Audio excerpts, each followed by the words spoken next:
One man is being victimized by our own government. One man whom they fear, yet who millions love. One man who is willing to take the poison arrows of lawfare. One man whose voice has been taken away by a corrupt judge operating in a corrupt system. One man who has been ridiculed and insulted. One man who refused to back down. One man who refused to back down. One man who refused to back down. One man who stands between us and them. One man that wants to see America protected again. One man who wants to see America prosper again. One man who understands that a man is a man and a woman is a woman. One man who understands and protects the blessing of life. One man who wants to restore American exceptionalism.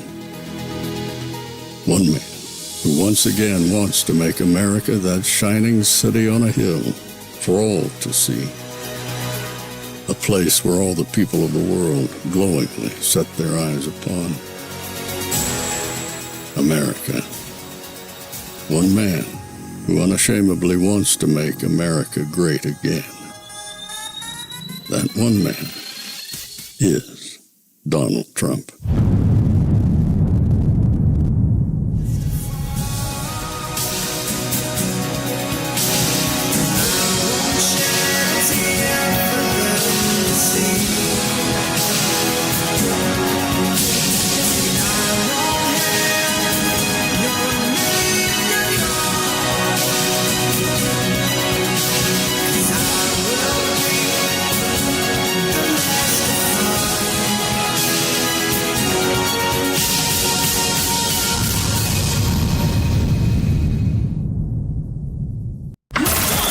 This is Fanfare with Barry Cunningham.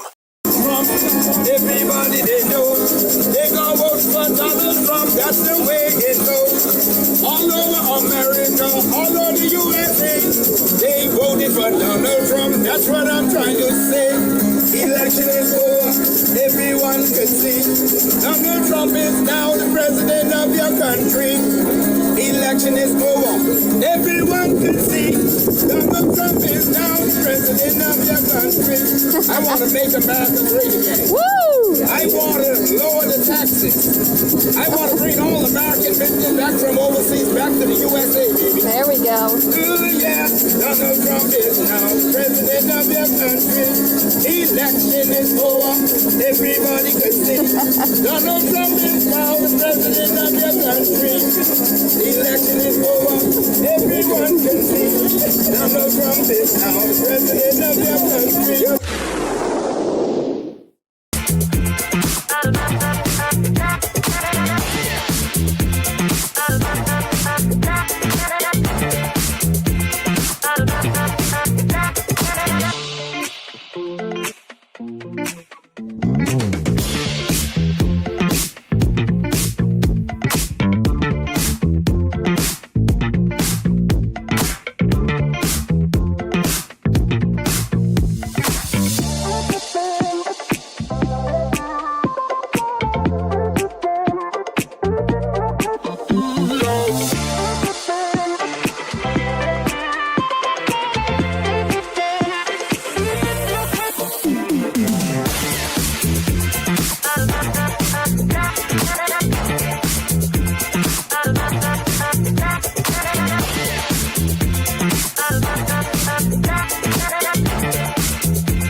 Some people ask why I play the long intro sometimes and sometimes the short intro. Two answers. One, give people time to get in. And then 2, today, there's a reason to do the dance. Everybody, everywhere, in your seats, wherever you're sitting, if you're standing, it's time to do the dance.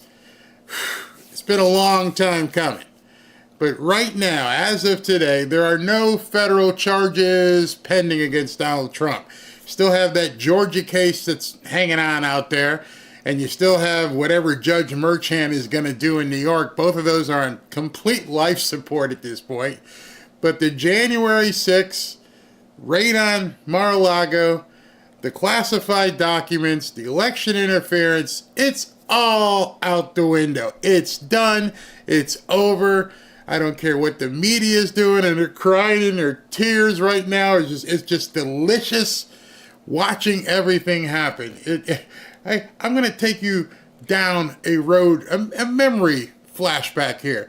Listen to this. The walls feel like they're closing in. But as the walls close in around the president, Donald Trump feels the walls closing in. I think this is a guy who feels like the walls are closing in. The walls are closing in on him? Because the walls are closing in. The walls are closing in on the president. Now the walls appear to be closing in. Really kind of the walls closing in on him. The walls are closing in because the walls are indeed closing in. I think at this point, the walls are spinning. The legal walls are closing in. The walls are closing in on President Trump. The walls, meanwhile, are closing in on the President of the United States. The walls closing in on President Donald Trump. It appears that the walls are closing in on this president. It feels that the walls are closing in on him. The walls closing in on him. The walls are closing in, and the walls are closing in. That the walls are closing in on the president. Are the walls closing in? The walls are closing in on the presidency. He says as the walls begin to close around him. The political walls closing in on him. This is a president that feels the walls closing in. The walls are closing in on Donald Trump. I think the walls are finally closing in. The walls have been closing in on Donald Trump this entire time. The walls are closing in around him. The walls. The walls. The walls and the walls. The walls. The walls and the walls. The walls are closing in. Closing in. Closing in on. Closing in. The walls are closing in on President Donald Trump. He's not looking forward to any of it. He's horrified.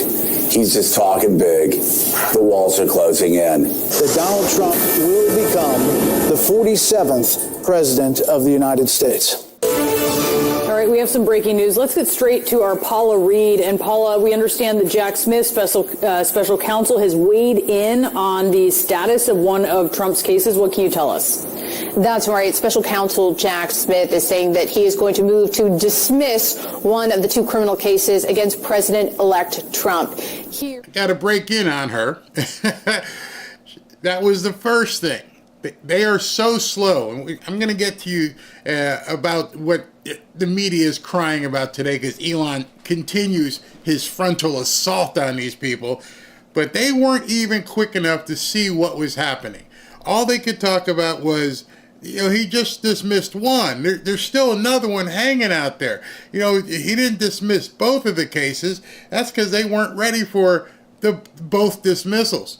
Both of them are now gone. But listen to CNN. He is referring to the election subversion case that he filed against President-elect Trump 2 years ago. He is saying that, quote, the country has never faced the circumstances here where you have a pending criminal case against a president-elect. There is internal Justice Department guidance that says you cannot indict or prosecute a sitting president. And here, Jack Smith saying that, quote, this also applies to this situation where you have a president-elect. So he is moving to dismiss the election subversion case against Trump. Now, of course, Trump is facing 2 federal cases, both brought by the special counsel. And the other one's dead, too. Jack Smith, this election subversion case, and then also the classified documents case down in Mar-a-Lago. Now, we have reported that the Justice Department and the special counsel's office have been in conversations about exactly how they want to wind down these cases. Now, we have not heard specifically about the Mar-a-Lago documents case yet. That is. Well, let me help her right now. About 5 minutes after they broadcast that one, Jack Smith dumped the other case as well. Both of them are gone. Both these cases are just completely history. It makes sense when you think about it, because on January 20th, January 21st, as soon as Trump walked into the White House, as soon as he brought Pam Bondi with him, those cases were going to go away anyway, immediately. Jack Smith, you're fired. Go away, you're done. Case dismissed. So all they did is spare themselves some embarrassment. A little more complicated in terms of winding down because, of course, Trump has two co-defendants there who are not presidents-elect. So we'll be watching to see what the special counsel does here. But in terms of the special counsel's case against Trump related to January 6th and his alleged efforts to interfere with the outcome of the 2020 election, here Jack Smith asking to dismiss this case. Now, this is not a big surprise. A short time ago, a couple weeks ago, Smith has asked the court for more time. Not a big surprise. You should ask some of the libnuts that are crying over on Twitter. I mean, absolutely losing their mind, Rosie O'Donnell. I'm to quote, assess the unprecedented circumstances of having a pending case against a president-elect. And they asked the court for more time to assess what they should do. And again, not a huge surprise that they were going to ask to dismiss this case because the president-elect. You know how you can tell it's a really bad day for the liberals? Just look at the host. Just look at both of their faces. Their faces right there just look like, what do we do? We thought we had him. The walls, in fact, not only were they not closing in, they've been destroyed. He kicked them to the side. Has made it clear. Once he's in office, he intends to fire Smith and get rid of his entire office. It was also expected he would get rid of the two cases against him. He can do that as president. He can have his attorney general fire the special counsel, dismiss cases. But here it looks like Jack Smith trying to beat him to it and asking for this case to be dismissed. And we're watching and waiting to see if we get a similar filing related to that other federal case pending against the president-elect down in Florida related to the alleged mishandling of classified documents. I like that she said alleged, because now it never happened. The libnuts are going to probably try to hang on and use the crutch that he's the president now. It doesn't mean he's absolved. No, actually it does. It means he's 100% absolved. There are no charges pending. He didn't do anything wrong. You cannot say, well, I'm sure they will try to say, they will go on the news, but then that is specifically misinformation or disinformation. He has not been convicted. He doesn't have any federal charges over his head. I don't care how you continue to try and misconstrue it. The fact of the matter is, now we know for sure, without any shadow of a doubt, that the entirety of this lawfare crap was to do nothing but try to inhibit his candidacy. They did everything, and we do know they did everything to stop this man from winning. And people crawled over glass to go vote for him. And right now, the only people seemingly in his way are Republicans. It is absolutely sickening for me to see what Murkowski and Collins and McConnell and some of these people are doing, how much they must be bought and paid for in order to be trying to stop Trump from doing what he needs to do, what we all voted for him to do. Now, in my estimation, turn the tables, start investigating. But before you start investigating the people on the left, start looking into McConnell and Murkowski and Susan Collins and see what you can shake up. Oh yeah, don't just go to the Democrats. Go to the people first who are in your way. These Democrats are out of your way. They're not an immediate concern. Your immediate concern is these nuts, these bought and paid for, somewhat treasonous people on the right who are getting in your way. But we'll see how that transpires. Because it's absolutely crazy. Check this out. With Democratic Congressman Dan Goldman of New York, he sits on the House Homeland Security Committee. Congressman, thank you so much for being with us. Just right off the bat, your reaction to Jack Smith announcing that he will file to dismiss the charges in the election subversion case against former President Trump. Okay, so before Dan Goldman begins to speak, I want you to pay attention, because as I've pointed out to you in many, many, many videos, the Democrats have no leader. They have no ability to see the future, what to do. And instead of answering this question the way he does, a prudent person who is looking to lead, looking to get things back together would say, hey, listen, Jack Smith decided he wants to move on. He doesn't want to do it for whatever reason. So we're going to focus on 2026. We're going to focus on helping Americans. We're going to see what we can do as Democrats to right this ship. But without even seeing what he has to say, I'm sure most of you know all they're going to do is whine. Well, look, I certainly understand why he did it, given the Department of Justice policy that you cannot prosecute a sitting president. I think it is a shame for justice in this country. It establishes that Donald Trump is above the law. The Supreme Court put him above the law in that opinion that Paula just mentioned.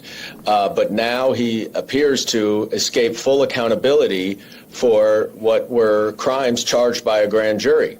And I would just add one other thing that we ought to pay close attention to. We cannot normalize the fact that Donald Trump, as the president-elect, should not be held accountable for crimes that he committed before. If he were to... What crimes? Anybody know? What crimes were committed? You see, you just had a special counsel dismiss any charges. A crime was never proven. A crime was never brought to court. You can indict, as they say, a ham sandwich. Anybody can get an indictment. You can bring all the charges you want. No crimes were shown. Nothing was proven.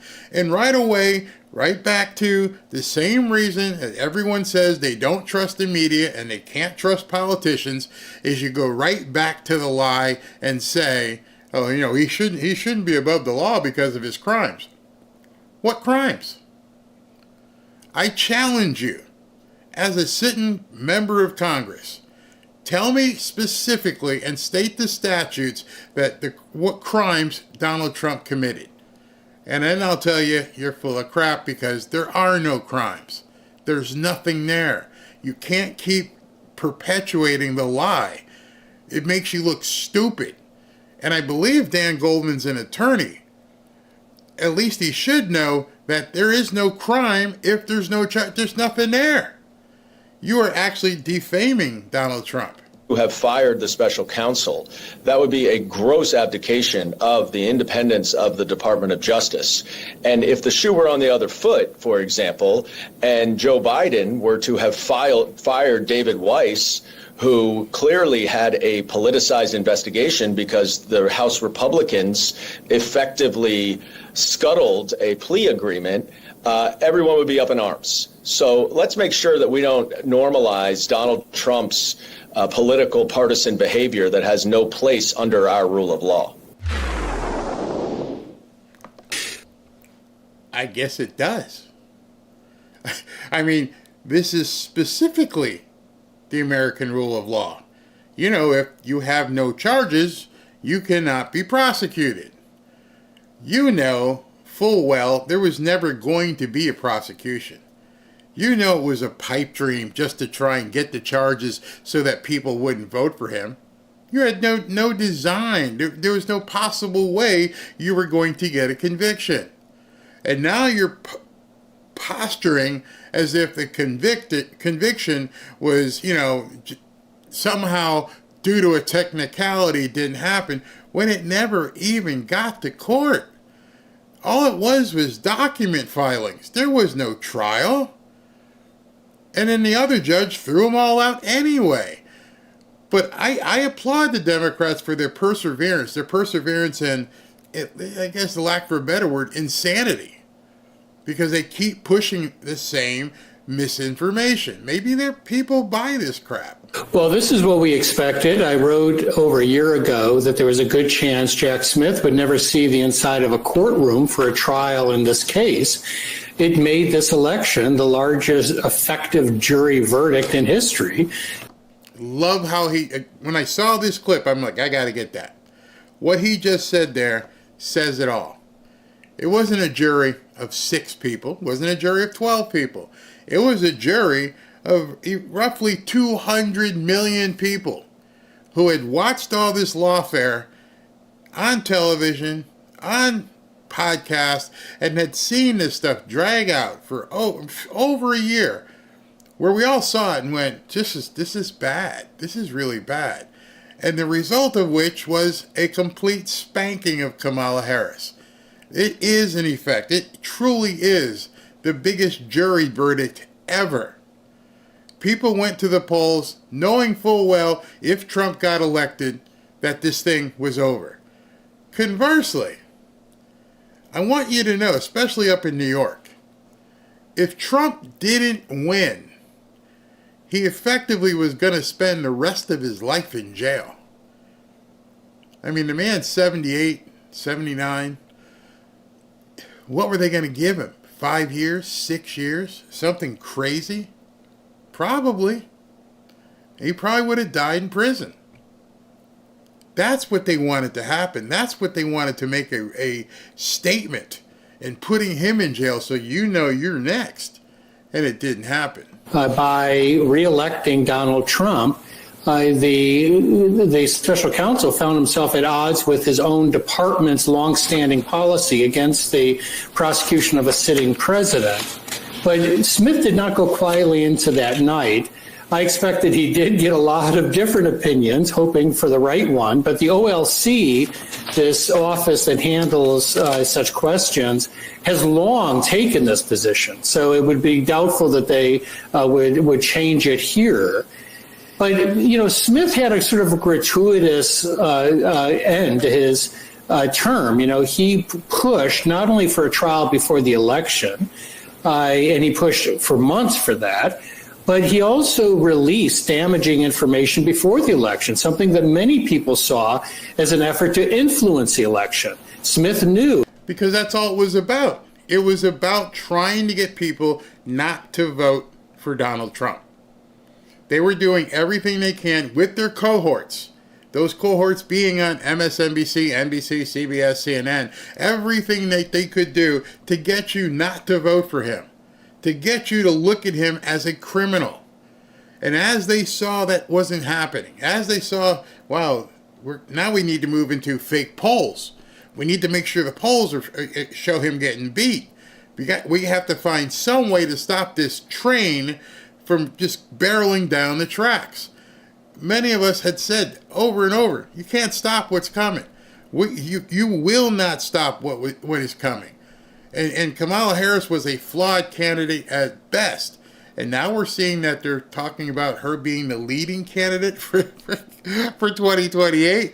Oh, please run that woman again. That if Trump won, he was out of a job. And this release of the information was entirely unnecessary. The judge admitted that it was procedurally irregular, but she went along with it. And I think that did tarnish his position, and certainly in history, because he didn't have to do that. He had become so absolutely fixated on trying Trump before the election that he lost credibility, I think, with the courts. He went up to the Supreme Court. They didn't accept that was the overriding consideration in looking at these legal issues. I think it's also very important to remember that Smith's case was riddled with constitutional problems. You know, when the Supreme Court reached its immunity decision, it was clear that he would have to pare down his indictment. He really didn't do it to the degree he needed to do. He took a very minimalist approach. He removed a few references, a few witnesses that stemmed from the first Trump presidency. But he largely just repackaged it. And some of us said that we thought that it was not enough, that if he ever did go to trial, he could be reversed just on that basis. And they knew that. They've always known that if it got to the Supreme Court, it was over. It just wasn't going to happen. But they kept pushing anyway because they had to do something to stop the Trump train from getting into the White House. Now, I don't know if you've watched any news in the last 4 hours, But more and more stuff is coming out. And I'm not even talking about this lawsuit. I'm not talking about that. I'm talking about world news. The desperation that they tried to stop Trump with is now desperation. Let's see what else we can do to screw things up. The Biden administration has actually offered that guy over in that country, which I can't say the word because they get pissed off. They got yelled at again yesterday because I mentioned that country over there. They offered him nuclear weapons. They offered him United States nuclear weapons. Now, let me just make your fears go away. Because the fear of them using nuclear weapons against Vladimir are absolutely unfounded. It will never happen. I guarantee you, unless they smuggled it in, it will never happen. United States will never ship a weapon. Well, no, let me rephrase that. Those guys over there will never receive a nuclear weapon from the United States. Barry, why would you feel so comfortable that would never happen? Because that country would cease to exist well before it hit the shores of that country. There is no possible way, none, that Vlad is going to let a nuclear weapon reach the shores of that country, especially under the auspices of that nut. So they can talk about that in the news and say, maybe we can hand off the baton to Trump. And when we hand off the baton to Trump, good luck. You're taking over in the midst of World War III. Well, it would be a very short war. You are dooming those people in that country, the entire country. You are dooming them by even putting out there in the news that you're thinking about, discussing sending a nuclear weapon to that guy. God help us. What is wrong with people in our government that they're so terrified of Donald Trump that they'd be willing to sacrifice millions of people in a country far away? It's absurd. It's absolutely absurd. It's uncalled for, and I guess we can expect it. So now I'm going to show you a short clip of some people in the media after all this came down, and now they're starting to basically cry. They write specifically in this filing, and it's important that the prohibition, of course, being that you don't charge a president-elect or a sitting president, that prohibition is categorical and does not turn on the gravity of the crimes charged, the strength of the government's proof, or the merits of the prosecution, which the government stands fully behind. So while the Trump team will attempt to spin this in this statement and in any future statements that they make as a victory for the attempt to spin it as a victory? What exactly would you call the dropping of charges? A loss? The rule of law and a victory for them. We should obviously remind our viewers that this isn't the government saying they don't stand by their case. They're saying they fully stand behind the evidence that they have. They fully stand behind the case. But because Trump won the election, this can't move forward. I'm glad she qualified it, that she said she was doing it for the benefit of her audience, the mental midgets that watch that show. Hey, that doesn't mean he's, he didn't do anything. No, it still means he did some stuff, but because he won the presidency, we can't go after him. You had a whole lot of time, Jack.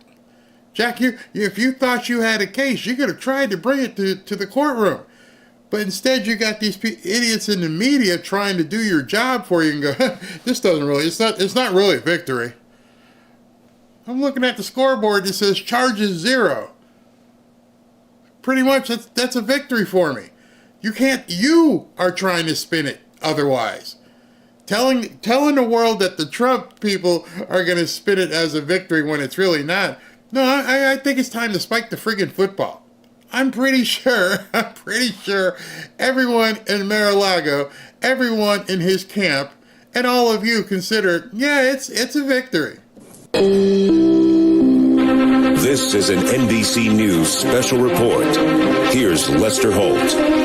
Good day. We're coming on the air with breaking news about President-elect Donald Trump. The Justice Department Special Counsel Jack Smith just filed a motion to dismiss the federal criminal case against the president-elect over his efforts to overturn the 2020 election results. I'm sorry, Lester. You forgot the word alleged over his efforts to overturn the 2020 election result. Oh, did he? What proof do you have of that, Lester? Tell us how he actually did that, because I'm pretty sure there are no charges against him right now. Again, misinformation, disinformation, however you want to call it, there are no charges. You guys, you can't even stop me on this video because there are no charges. He did not try to overturn the election. We finally can say that. Saying otherwise is now misinformation. You see, that's how it has to work, guys. Now we do have the law on our side. Before you're like, oh, he was charged on 34 felonies and he did this and he did that, and if you speak out against it, you're saying disinformation. Okay, we played by your game. We played by your rules. Now there are no charges. So now we can say there was no effort. We can positively, every single one of us can now proudly say there was no effort to overturn any election. Anything to the contrary is now a lie. That's how the law works. There's nothing there. I don't care how you think there's nothing there. I don't care why you think there's nothing there. The bottom line is there's nothing there. And so right now, for you to say his efforts to do X, Y, and Z is a flat out lie and a defamation. I hope you guys understand the distinction there. He didn't say alleged. He goes, oh, his efforts to overturn. No, there weren't any. Prove it. The news comes after NBC News learned the Justice Department had been planning to wind down its federal cases against Mr. Trump. It also comes as NBC News learned that Smith and his team plan to resign before Mr. Trump returns to the White House. They can't even help themselves. I love that some people are really speaking out. This is from Mark Levin. Jack Smith failed miserably, but did grave damage to our justice system and sought to sabotage the election system. He should have to answer for it. Alvin Bragg hangs on as we sit around and await conflicted rogue Judge Merchant to get off his butt and dismiss the outrageous case in New York. It's gotta happen. It has to happen. Why you keep kicking the can down the road doesn't make any sense. You're basically holding everything in limbo. I'm talking about the guy in New York at this point. Laura Loomer says, Jack Smith filing a motion to dismiss all charges against President Trump is further evidence that the Democrats and the RINOs who campaigned against him never actually believed he was a criminal or an insurrectionist. We can officially say at this point, and I hope y'all don't try any funny games, but there was no insurrection. You see, not sure if you know, but like if you say somebody murdered somebody, if you said somebody robbed somebody, a crime had to take place. Those are criminal definitions. An insurrection is based on a crime. There was nobody ever charged with insurrection.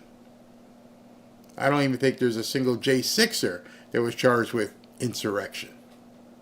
So as of today, now that Trump's stuff has been thrown out, there is no more saying insurrection. Anybody saying that is now lying. So let me finish this. They literally just wanted to see Trump die in prison. And some of you actually want to unify with these monsters. Over my dead body will I ever unify with these people. Strong words. But this is what they're saying these days. They're out there saying, hey, we need to come together. After you've tried literally everything, including taking the man's life. Everything. Take his business, take his properties, put him in jail. You did everything. And now you have the audacity to stand before the rest of the nation and go, let bygones be bygones. I don't know about you. You guys can leave in the comments if you want Trump to let bygones be bygones. I'm saying I don't think you should go after anybody. I don't believe you need to be like them and try to find a crime to attach to somebody. No, I don't believe in that. However, I do believe that you need to go see if there's any fire under the smoke of the numerous people that you can look at. So much insider trading, so much collusion, so much corruption. I don't think you're going to have to go after people. I think all you've got to do is pull the curtain open. And with a good attorney general, she will see, referring to Pam Bondi, that, oh, look at that. Oh, look at that one. It's not going to be hard to find. It will not be hard to find some of these crimes. My first video up on Rumble will probably come, I don't know, maybe tonight, maybe tomorrow. And following that one will be the one from the border agent. And when I talk to the border agent, and when you hear what somebody has been ordering, there's a crime there. And again, I won't go through the entire tirade what I talked about the other day, but you guys know that Alexandra Mayorkas is seeking immunity. Nobody seeks immunity if they didn't do anything. There's no possible way you ask for immunity if you're clean. So we'll see what happens there. I like what Mike Davis says here. Mike Davis says, Jack Smith and his office must face severe legal, political, and financial consequences for their blatant lawfare and election interference. This includes a federal criminal probe for conspiracy against rights under 18 U.S. Code number 241. Marsha Blackburn, another sitting senator, Jack Smith dropping the charges against President Trump is further proof that this was a weaponized election interference campaign. But thank goodness for the American people, President Trump beat the left's lawfare against him and will become our 47th president. One of the things I want to tell you is if Jack Smith had a case after Trump or some of the other people associated with Trump, there would be no reason to drop it. I can tell you that there are probably a boatload of cases that the FBI is prosecuting non-politically. I'm sure there's actual crimes taking place in the country. That those will be handed off to the new FBI director and the new AG. Those cases have merit. They're not going away. Hey, we got this guy, he's done this, this, and this, and blah, blah, blah. And here's the case. Here's the case file. That's not going away. There are going to be hundreds, if not thousands of cases that will be transferred to the new Department of Justice. These cases will be looked at whether or not they have merit, and then they will be continued upon. And those cases more than likely have statements, evidence, all kinds of different things. They're in different stages of prosecutorial, the process, and they will continue. But this case, oh, we're out. We got nothing because the president, he's going to be the president. He's going to fire me, and I won't have a case. After you already submitted all the documents trying to prove that you had something, and none of that worked. Marsha is exactly right. Dropping the charges against President Trump is further proof that this was a weaponized election interference campaign. You see, he may not have been able to prosecute Trump because of the long-standing principle of not, going after a current president. I understand that. But you didn't have to dismiss it. You could have let Pam Bondi see everything. See, they shut the doors. Boom. Get out of town. Hey, where are you going? Leave it open. I'm Pam. I'm the new AG. I'll take a look. That's not what they wanted. They just dismissed it. That should tell you there's a little bit of smoke there. A little bit of smoke there. And I think some of the stuff that they're seeing is that Trump's approval rating is so high. Listen to this. Take a look here. President Trump's transition net approval. You go back to November of 2016. Look at this. It was just at plus 1 point. Just at plus 1 point. That is well below the historical norm. Look at where we are today. Significantly higher, plus 18 points. That's 17 points higher on the presidential transition net approval rating. The bottom line is this. If 8 years ago Americans were lukewarm on Donald Trump, at this particular point they're giving him much more the benefit of the doubt. A lot more Americans are in love with this transition. This much more meets the historical norms where normally presidents get that boost coming out of their victory. And what we're seeing here is Donald Trump's presidential transition is getting a thumbs up, and dare I say, 2 thumbs up from the American people. And, we're still in the appointment phase at this point, but it does give insight to sort of where this team is thinking to lead some of these key departments, of course. But how do people feel about the prospects of his presidency, given the context of some of these picks? Yeah, it's not just that they like what Donald Trump is doing right now. They're optimistic for the future. So, again, let's compare ourselves now versus where we were 8 years ago. And what you see 8 years ago, 53% of Americans were scared or concerned, the majority towards the upcoming Trump term. Look at where we are now. The shoe is on the other foot. 53% of Americans are excited or optimistic. 53% of Americans are excited or optimistic about what Trump's going to be doing in January. 53. I don't know if you need to be much of a math genius at this point, but you have to understand 53 is over half the country. In fact, it includes a lot of Democrats are excited and optimistic. A complete shift from 2016 to now. I'll get back to him in a second, but I want to talk to you RINOs, and I want to talk to you supporters who are on the fence about some of his cabinet picks. I think it needs to be repeated over and over until people really get it. This man risked everything. He decided to run again. He put his name in the hat. He came out, and they threw the literal kitchen sink at him. Charges up and down the eastern seaboard. Out in Colorado, they tried to throw him off the ballot. They tried to take his life from him. They tried to take his business, his friends, everything. And as he has said many times, he doesn't need it. Didn't need to do this. But he persevered. And he won. And he won a landslide. And now that he's won and getting ready to go into office, I'm seeing so-called conservatives bitch about his cabinet positions and some of the people he's nominated. And I see Republicans trying to fight him in Congress so that he can't do what he said he was going to do when he ran. And I'm thinking to myself, if it was on the other foot, and the Democrats had the House, the Senate, and the presidency, and had won in a landslide, people like you and me would probably be in some sort of camp, re-education camp.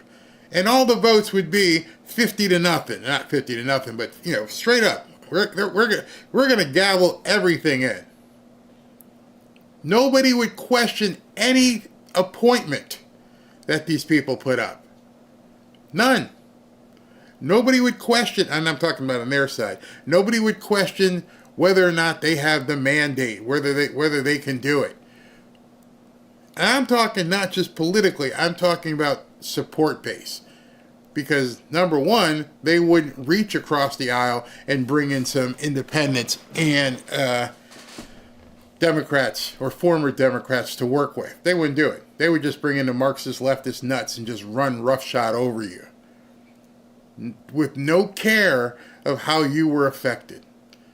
Tax you out the wazoo, take your 401k, anything. Make sure there was as many transformers as possible, many newcomers as possible. Everything that you don't want, they would do more and more of it. But now we have someone where people are excited, optimistic, completely different numbers, turned the other way around. 53-46. People are like, let's do this. And I actually see people complaining. And some are big name people out there. I don't feel too good about this pick. Shut up. Shut up. We got everything we wanted. You're like the kid at Christmas who gets the bike and goes, well, I didn't get a baseball glove. Oh, shit. I didn't get the baseball glove. Christmas sucks. I don't get it, man. We have an opportunity to change this country, and I'm sure there's still going to be some mistakes made along the way, but this is where we wanted to be. I remember a week or two before the election, people were freaking out, saying we need to call congressmen and we need to make sure this happens and that happens. And you knew who the Avengers were. You knew Tulsi Gabbard was on stage. You knew RFK Jr. was on stage. You knew Elon Musk was on stage. He didn't hide it. They were at so many different rallies. And now I see actual conservatives bitching about Tulsi Gabbard, worried about RFK Jr. What are you thinking? We have an opportunity to really transform and get out of this hole, and we've got conservatives bitching. And we've got RINOs trying to get in his way. And all I'm saying to you is, as a force, you need to get out there and start putting some boots to asses. And maybe it's just digital in nature, but digital boots to asses. Shut up. This is what we wanted. Deal with it. We'll see what happens. We'll figure it all out. The alternative would have been disastrous. Type it all out there. Get them out there and tell these people, shut the hell up and back this guy. He deserves it. He took a frickin' bullet for you. So if he brings somebody in that, oh, I'm not sure, this CDC director, I've seen some of the stuff she said. Shut up. Don't be the kid at Christmas crying because you got the bike instead of the baseball glove. Be one of that 53%. Be one of those 53% who are excited and optimistic. That's who we all need to be. We need to get that up to 55 and 60%. You need to be just clapping and applauding every one of his moves and going after every single one of these RINOs and letting them know we ain't taking it. That's just my opinion. I've been with this campaign since March. And I've pushed, and I've pushed, and I've pushed. And I watched you guys all on July 13th, and you were stunned and shocked and scared. And now we actually get to the ceremony? We're actually going to go and get the ring? Wow, championship ring. We won the ring. And people are complaining about what color the ring is. And I just want to reach through digitally and grab people and go, shut up. Wake up. Do you realize what could have happened? I'm just saying. Be in the 53. Flip-flop, where a narrow majority 8 years ago were scared or concerned about the upcoming Trump term. Now what we see is that the majority is excited or optimistic about the Trump term. So what we're just seeing is very different numbers from where we were 8 years ago. 8 years ago, folks really were not that in love with the Trump transition. Now they are, and more than that, looking forward to the upcoming Trump term. 8 years ago, the majority were scared or concerned. Now the majority are excited or optimistic. A new CBS News poll shows a majority of Americans support imposing tariffs on imported goods, and more have an optimistic view of the economy since the election. Maybe they're interviewing Democrats. I don't know. Because everybody else is optimistic, except for some of the people I follow on X. I'm like, seriously, bro? Seriously? You can really screw some stuff up. We're at the party, and you're worried about the flavor of the champagne. It's crazy. Vivek Ramaswamy posted this and says, the prosecutions against Trump reeked of lawfare when they brought the charges. The fact they're now dropping the charges and avoiding sentencing simply confirms that it was just politics all along. Pretty disgusting. Time to turn the page. I wish he wouldn't have used that. That was Kamala's thing on this ugly chapter of life. It's over. Put it away. Be done with it. We don't care anymore. We're moving forward. eyes forward. Let's go get the next ring. Let's figure out what we got to do come February and, end of January. Thanksgiving's in a couple of days. Christmas is right behind that. New Year's right behind that. And then the inauguration. No more complaints. I'll be right back. I think. If you see what's going on in the world right now and what may happen here in America, you may want to prepare and pay attention. You know that Lear Capital is a big supporter of this show. If you want to be protected in the event that things go off the wall, I advise you to look into buying gold and silver.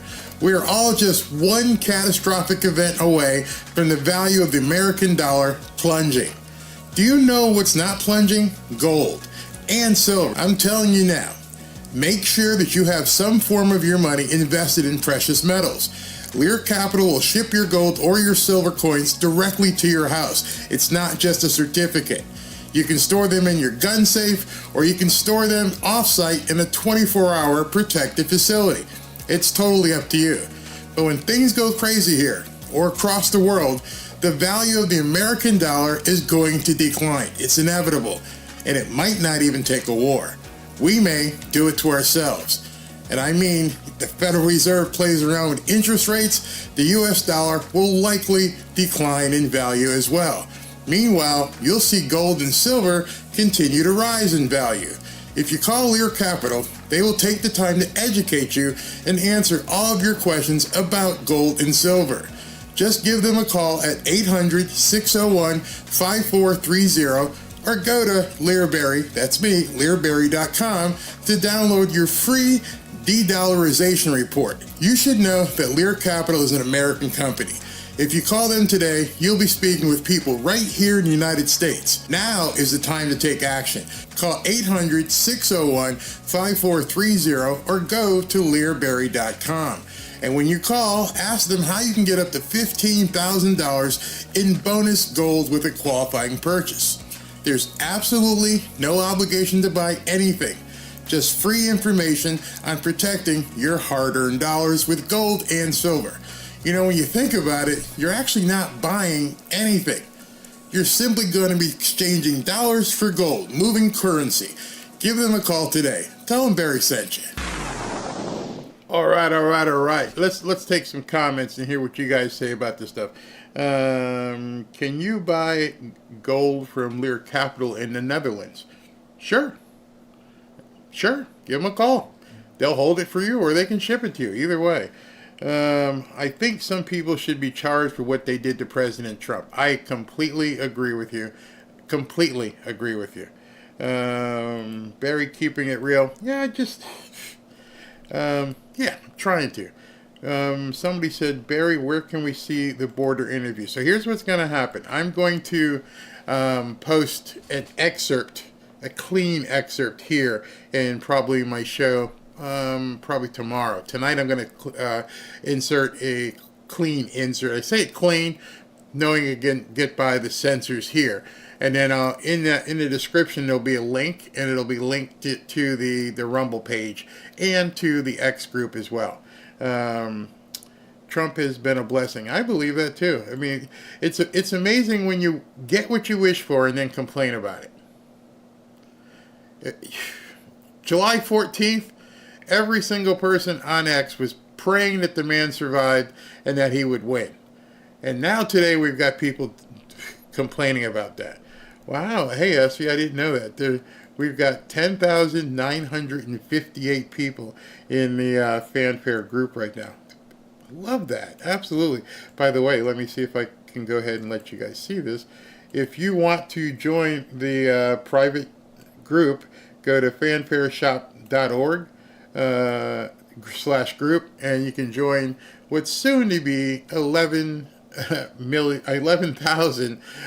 patriots in that group. Love to have you. Without content, let these people who did wrong to Trump get punished for everything they have done. Yes, and you can tell that's what they're worried about. Oh, he's not going to go after his opponents, is he? I don't know. What would be the definition? And this is what I'm going to start asking people who say that Trump's going to go after his opponent. What would you consider the definition of what Biden and Merrick Garland did to Trump? because if that's not going after your opponent, you must have some other definition. And whatever you come up with that definition, that's what we'll use moving forward. If it's looking for crimes, if it's whatever, you are allowed to tell me what you want to call what Merrick Garland and Jack Smith and Letitia James and Fannie Willis, tell me what they were doing to Trump. I would love to know. That way I can use the proper definition when describing what Trump's going to do to, his, whatever you want to call them, criminal activities that he sees. Because you didn't seem to have a problem with it. Now you want us all just to look the other way, and that's not how it's going to go. Patricia, I appreciate your daily briefings. Thank you very much. Where was that one? Somebody said, so you get it, you get a big president, a big present, and don't know what all is in the box. Yeah. I remember, well, now I don't have to worry about that. Been married 33 years. My wife likes presents that come in really little boxes. She doesn't like big boxes. She wants a little bitty boxes. I'm sure guys know exactly what I'm talking about. Merrick Garland should be the first one charged. I agree with that. Treason is what Mayorkas and Biden did. See, Biden's, lucky for him, he's going to skate. He's got his get-out-of-jail-free card. I don't know what I'm talking about. And he's going to be able to skate away. We already know it because it's already in evidence. Hey, I couldn't charge him because the guy could never stand trial. Okay, we got you. He's get oatmeal and he gets to watch the Golden Girls. Like, we'll go ahead and put him over here. But here's what we need to do. We need to make sure he doesn't get a single freaking dime for his, quote, presidential library. No, we're not doing that. No, you don't get the presidential library. You're nope. And then you need to find all the people who were involved in covering up that the man was gone. So much for Kamala's 2028 campaign. And I don't think nobody's told her yet, huh? Oh, I'm sorry. You're going to be indicted. You can't run in 2028 because you're going to have a lot of explaining to do. You told everybody he was fine when you obviously knew otherwise. Because there's going to be a lot of people down the totem pole who are going to be looking to save their asses. And they're going to basically speak like stool pigeons. Do unto others as they do unto you. Walk in the Amazon. And technically, those crimes were committed by our government against a private U.S. citizen. I got you. Barry, they are scared to death right now. We're going to witness one of the biggest changes in our government in American history very soon. And probably one of the biggest exodus from this country that we've seen in a long time. I got to believe some of these people are heading off to some places with no extradition. Biden already got his sentence. He has dementia, and it's nothing nice. That is true. Yeah, I would rather go to jail than have that. No library, no face on Mount Rushmore, nothing. Yes, my first wife was into that size. I was buying the glass top tables as Christmas presents. I want the little box. The little box.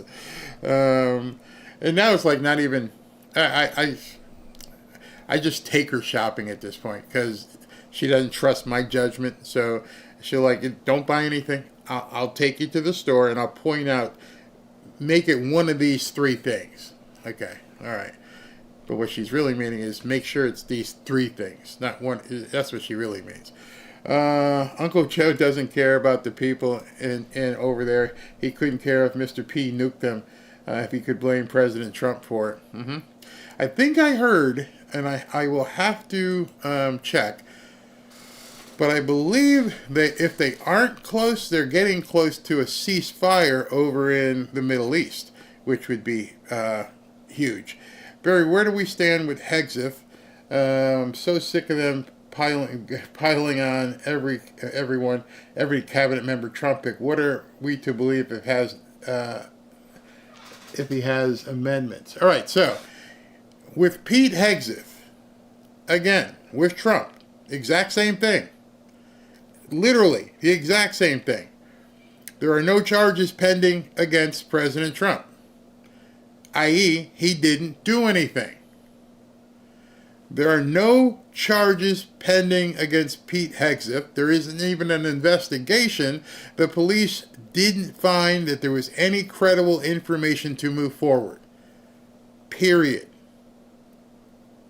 Period. There was no credible information to move forward. The woman cheated on her husband. She got caught.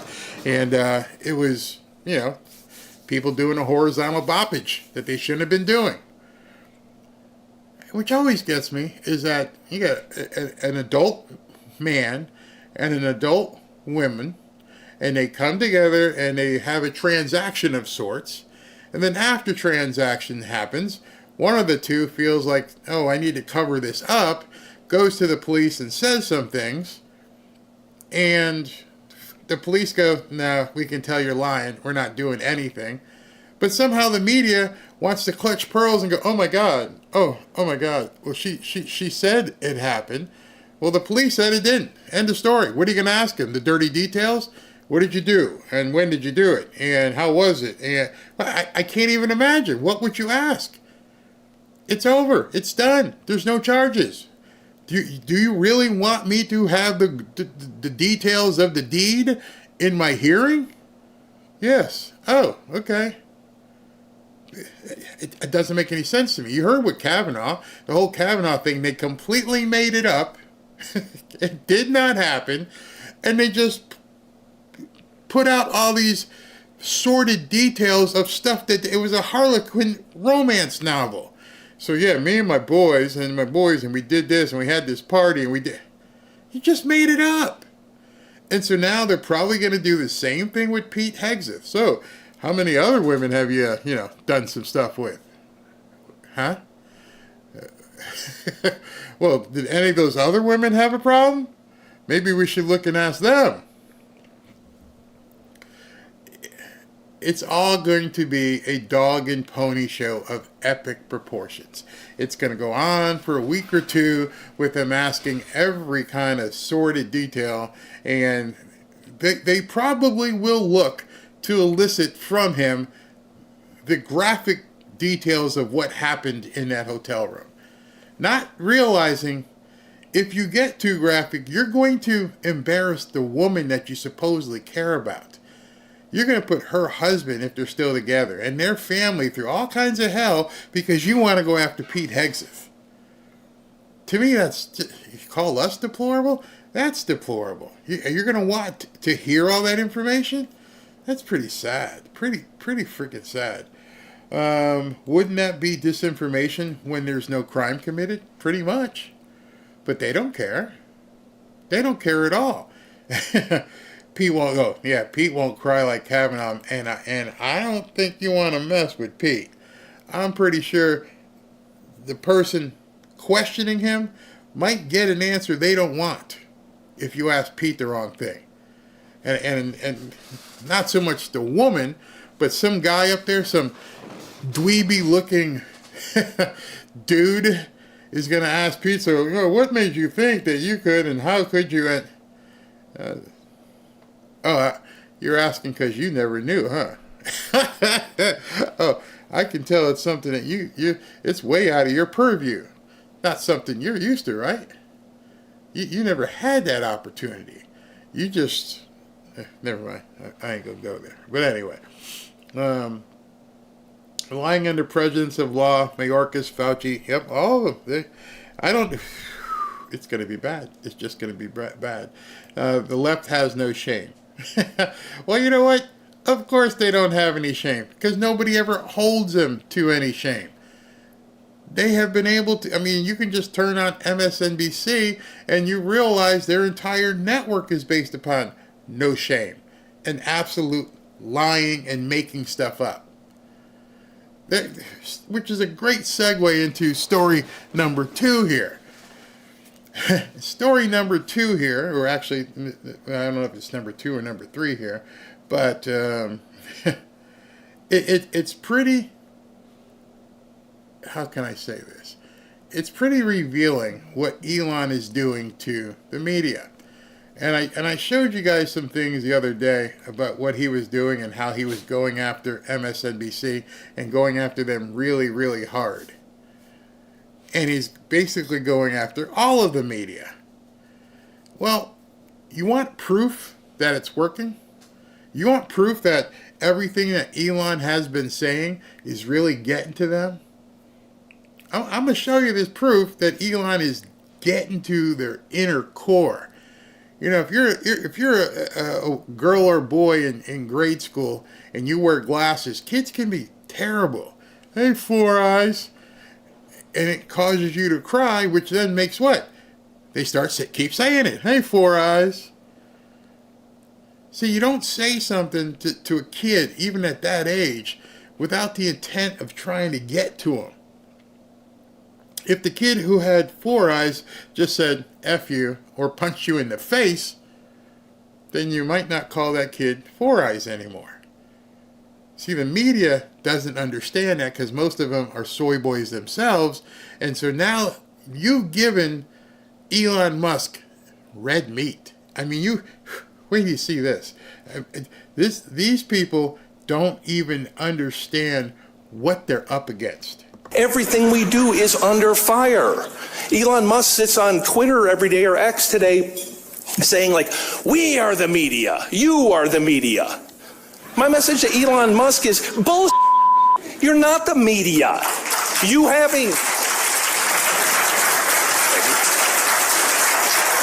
having a blue check mark, a Twitter handle, and 300 words of cleverness. Now this is the CEO of Axios. And he's lashing out. He is the kid with four eyes. You're Four Eyes. Hey, Four Eyes. Because it's freaking him out. What he holds dear at this point, Elon is shredding like a clove of garlic and letting people know, no, you're not the media. So I had to add my laugh track here. I got my little laugh track when I see something that's so comedic like this. And I'm like, this is comedy gold. Make you a reporter? You don't do that by popping off on Twitter. You don't do that by having an opinion. By the way, he posted this on Twitter. Yeah, this guy posted on Twitter. So if you, I don't even know what a reporter means anymore. That's some sort of draconian definition. What's a reporter? If I see something and talk about it, am I a reporter? Pretty much. That's all y'all do. An opinion isn't a reporter? Then if an opinion isn't a reporter or a journalist, then what is MSNBC, the Comedy Central Network too? Because if you can't report, you know, it's what we do, and it can't have an opinion, what is it that reporters actually do? You do it by doing the hard work. Yeah, come on, slow clap, everybody. Whoa. First of all, how friggin' pathetic was that? We are so elite, and you people, you little people, don't understand. We are reporters. You're not. You're not. Oh, you think you are with your little tweets and whatever it is that you do. You think people want to hear what you have to say. We're the ones people actually care about, not you little people. Meanwhile, Comcast is getting ready to show all of you the door. So if people gave a shit what you had to say, Comcast wouldn't be selling your ass. But I digress. Yeah, with your applause. Like seals. That's how they think of themselves. Their hard work. What hard work? Tell me what hard work these people on television do. What I do, I consider hard, but it's not hard. My dad had a construction company. That was hard. I had to lift stuff and sweat and move stuff around and be out there all day. And had a boss, and I had a foreman, and that's hard work. Talking, although you have to have a vocabulary and ability to engage, come on, it ain't hard work. You need experience, but it ain't hard. Ain't nobody sweating up in here. Oh my goodness, that ain't happening. That ain't hard work. And you guys don't even do what I do. When you show up, you go to makeup and get your face padded and get your hair done and get your mustaches trimmed, and you walk out and there's a guy who operates the light, a guy who operates the camera, somebody's doing like this with the microphone, or they stuck it on your lapel. You don't have to do any gauges. You don't have to change any scenes. You sit there and you talk or read. That's it. You talk, you just see that, or you read. Yet you think that's hard work. That says so much about you. I've got to say, extraordinary content. It needed to be said. Yeah. It continues to need to be said. When all of the garbage that's flying around on social media, lying about reporters, lying about the hard work they do, lying about the hard work editors do, lying about everything up and down about not only their alternative set of facts, but alternative set of facts about what people like you do. Alternative set of facts. That's something they like to use. You wouldn't have a network if you didn't have an alternative set of facts. I bet you in the next 15 seconds, there will be some alternative facts. I don't remember what he said. Obviously, I've seen it because I cut it and I put the laugh track on it. So I don't know what's coming up in the next 15 seconds. Didn't memorize it, but I'm pretty sure there's going to be some misinformation. Are social media people lying every day, every hour, every minute about the news? What you do matters. Okay, there's your misinformation. What you do matters. Well, no, that's not misinformation. I'm sure there's 10 people or so who care. What the New York Times does matters. What the Wall Street Journal does matters. What Jonathan Lemire does matters. I don't even know who Jonathan Lemire is. So obviously, if I don't even know who Jonathan Lemire is, no, he does not matter. What the Financial Times does matters. What NBC News and MSNBC reporters do matters. It matters. Sounds like he was trying to convince the people on the set. You ain't convincing anybody else. Your rating show, it doesn't matter. If it mattered, people would be watching. But you did have one person who saw what you said. And that one person is going to make sure that you know he's coming for you. It used to be X-Post about legacy news stories. Now it's legacy news stories about X-Post. You're talking about the competition. You're worried about social media. If it wasn't competition and it didn't matter, you wouldn't be talking about it. Elon knows that. He lets everybody else know you are the media now. And he just keeps reporting it. And people know at this point they are the media. There's nothing you can do to stop it. You can't put it back in the bottle. Legacy media forgot that honesty really is the best policy. Now you are the media.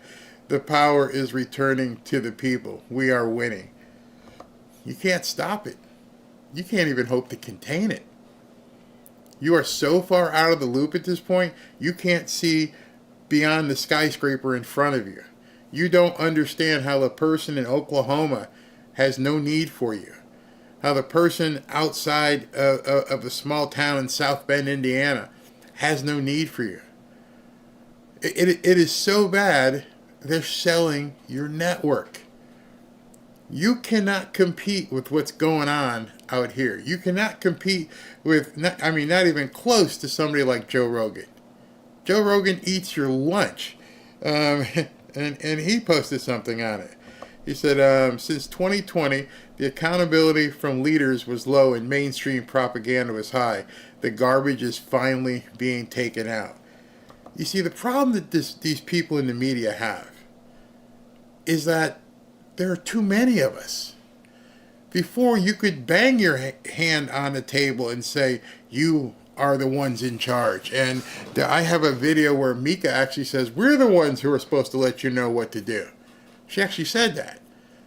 And now there is literally millions of people across the country who are sharing and talking and bringing forth commentary where your opinion is just yours.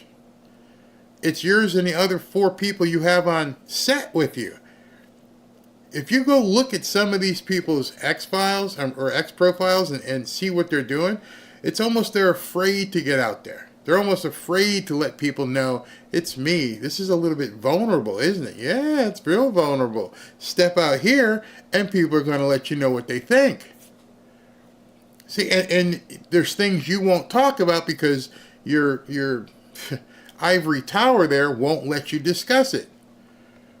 I challenge anybody to go find anywhere over the last 5-6 years where anyone on MSNBC has talked about 300,000 or 400,000 kids missing. It's a huge story. That's an absolutely monstrous story. Why is it nobody will report on it?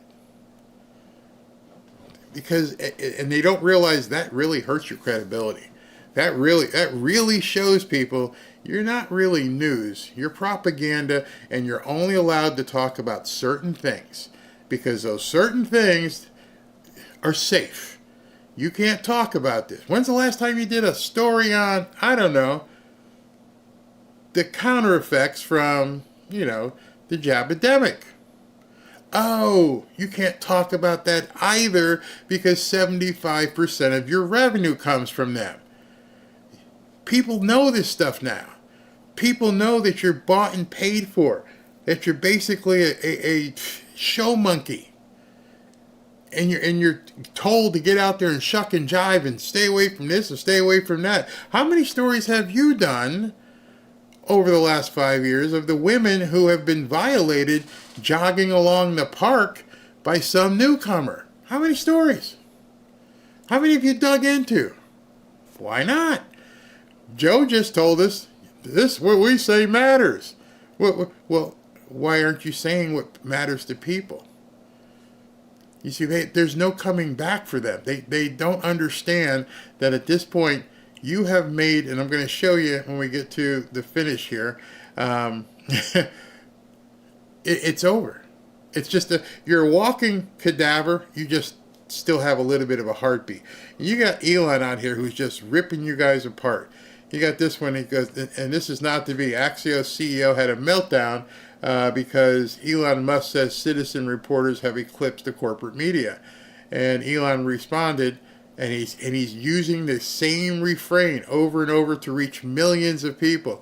That's because it's working. You are the media now. Exactly what I said about the 4 eyes. If you know you're making that person, that little girl, that little boy cry, you know it's getting to them. Kids are evil. They'll keep saying, hey, 4 eyes, hey, 4 eyes. But if you really wanted those kids to stop, you'd single one of them out and beat the ever-living crap out of them. But you can't beat the people you're worried about. See, that's the problem. You can't even step out of your studio and take on a Joe Rogan or a Dan Bongino. You can't do it. And so you're stuck. You're stuck in your own prison that you created. Let's see, no cost of... no talk on YouTube. The memes are going to be so... Oh, the memes they're already out there. They're already out there getting ripped. I'd rent my second bedroom to a couple who may want to come see The Matrix from the outside. Also can facilitate budget-minded lodging. He actually posted that the other day. I don't know if let me see. He posts so much. Let me see if I can find it. He actually posted that, and I mean, look. He's this guy has 200 million followers, right? And what he says matters. And I just want to scroll some of this. He goes, somebody put F this whiny, you know what? And Elon put a target. He reposted it That one got 4 million. Sounds like Jim Vanderhay's feelings are hurt because we are the media now. I mean, you are not the media. Shut up. We are the media now. I mean, it just goes on and on and on. And Elon just reposting this stuff is going to reach way more people than that show on MSNBC did. And they can't do anything about it. So I'm trying to see if I can find. I mean, it's just. Oh, he even reposted Benny. You can tell that Elon Musk is correct when he says X is the media by how upset it makes the legacy media. They're done. You let the biggest lion in the jungle realize he drew blood. That's the worst thing you could do, is let your biggest predator know you're afraid. Now he has you. Now he's got you. And as you see the people responding, I just wish he'd retweet one of mine. As people are responding, you now know, I mean, it's over and over and over. Meltdown. Vanderhay goes on a rant about Elon telling X users, you are the media. My message to Elon, you're not the media. He goes, exactly. Meltdown. So now people out there who are doing what we do and doing podcasts, they know they have this guy in his sights. His crosshairs are right there. I was trying to find where he said something about the red pill, but I can't find it because he's talking about this guy from Axios so much. But it's so bad at this point how much it's going. Yeah, I can't find it. It's just too many posts. But anyway, I'm responding to your post about the Matrix. The dude is butthurt, absolutely. I'm concerned about. I'm concerned about that too, but I'm not too concerned for too long, because right now Vlad is showing great restraint. Notice what you haven't heard. Let me figure out how I can say this so these guys don't give me a hard time. You hear about him launching things into parts of Russia, and I'm sure there's vast parts of Russia where there's nothing there but grass. I haven't heard anything in regards to there being any fatalities. Yeah, you're launching stuff. You're throwing rocks across the pond. Don't mess up. Barry, did you see Donald Trump's post from an hour ago? So that means I shall go, and let's see. I see 52 minutes ago. Okay, let me take it there, and let me see if we have that. All right, here's Donald Trump 52 minutes ago. Make America safe again, and this must be what you're talking about here. All right, this is from an hour ago. The boss posted this. Let me center this so you guys can all see it. Okay, where is it? I gotta shrink it some more. And now we can see it. All right. What did I just do, you idiot? All right, these cases, like all of the other cases I have been forced to go through, are empty and lawless and should never have been brought. Over $100 million of taxpayer dollars has been wasted in the Democrat Party's fight against their political opponent, me. Nothing like this has ever happened in our country before. They have also used state prosecutors and district attorneys such as Fannie Willis and her lover, Nathan Wade, who had absolutely zero experience in cases such as this, but was paid millions in capital letters, enough for them to take numerous trips and cruises around the globe. Letitia James, who inappropriately, unethically, and probably illegally campaigned on getting Trump in order to win political office.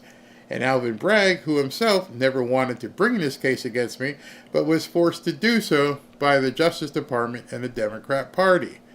All right, so he's alluding to the fact that they are going after him maliciously, and he followed it up by, it was a political hijacking and a low point in the history of our country that such a thing could have happened, and yet I persevered against all odds and won Make America Great Again. I think he's being pretty succinct here.